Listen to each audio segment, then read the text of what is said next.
Dr. Christopher Bellonci is the board-certified child, adolescent, adult psychiatrist who has worked in residential treatment and school consultation since completing his child psychiatry training at McLean Hospital in 1993. He is currently the medical director and senior clinical consultant at Walker and Needham, Massachusetts, working with children experiencing severe emotional and behavioral disorders secondary to major mental illnesses, trauma, and developmental disorders.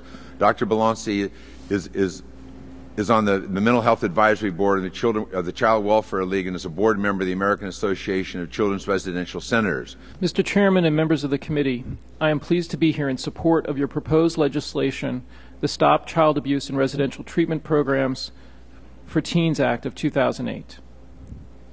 As a child and adolescent psychiatrist who dedicates his career to the treatment of youth with mental health disorders, I'm frankly horrified to hear about these accounts of blatant abuse in the name of treatment or therapy. Nothing that I learned in medical school or my clinical training could ever justify such treatment. The behavioral interventions you have heard described have no role in the appropriate treatment of mental or substance abuse disorders.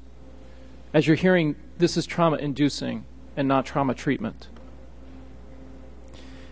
Let me start by saying that treatment for a child or adolescent with serious emotional disturbance should be in the least restrictive environment, and preferably with their family. However, there are many children that cannot effectively be treated and managed in a home or community environment safely and need more acute, intensive treatment. I'm here today to talk about Walker and the specific needs of children and adolescents being treated in residential centers. Walker is licensed in Massachusetts through our state's Early Education and Care Agency. As an accredited school, we are also approved by our State Department of Education. We are accredited by the Council on Accreditation, a national accrediting body originally affiliated with the Child Welfare League of America.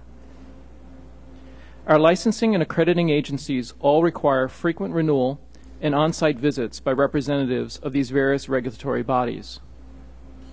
We also adhere to reporting requirements that are consistent with those proposed in your legislation.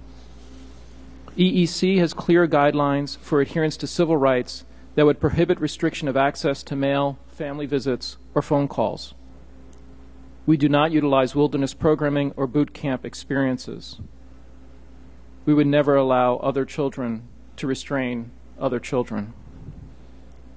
Our staff undergoes a minimum of 2 weeks of pre-service training, including instruction in Cornell University's Therapeutic Crisis Intervention, with a focus on de-escalation strategies and techniques that are individualized to the unique strengths and needs of the children we work with. Staff is cleared by the Massachusetts criminal records search process before they are allowed unsupervised contact with children. During orientation, staff also receives training regarding mandated reporting laws, first aid, and CPR.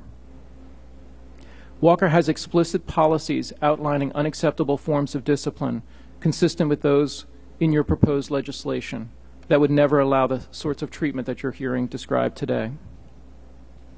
We also have clear policies regarding notification of adverse outcomes, both to parents and guardians, as well as our State Child Protective Service, our licensor, and funding and referral sources. We strive for transparency in our work and view parents as essential allies in the complex treatment of children. We have an open campus and invite and encourage parents to visit and be an active part of the treatment milieu. Increasingly, we have been serving children and families in their homes, schools, and communities. We actively partner with our state's child welfare and mental health departments in advancing best practice principles and provide consultation and program review and development to over 35 school districts in Massachusetts. We take our commitment to family-driven practice seriously, and in the last year have hired our first parent liaison coordinator, who was a parent of a child formerly in residential care at Walker. For over 5 years, we have had a current parent serving as a voting member of our board of directors.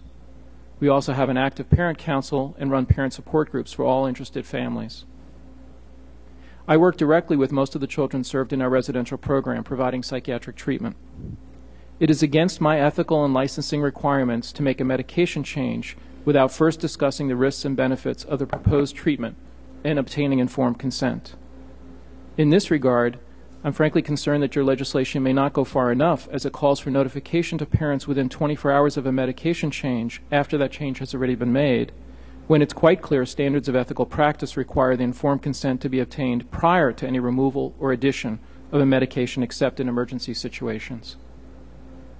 The goal of this legislation is to ensure that children are not abused in these treatment settings, not to limit access to appropriate, regulated, and licensed residential care for children who are in need of these services.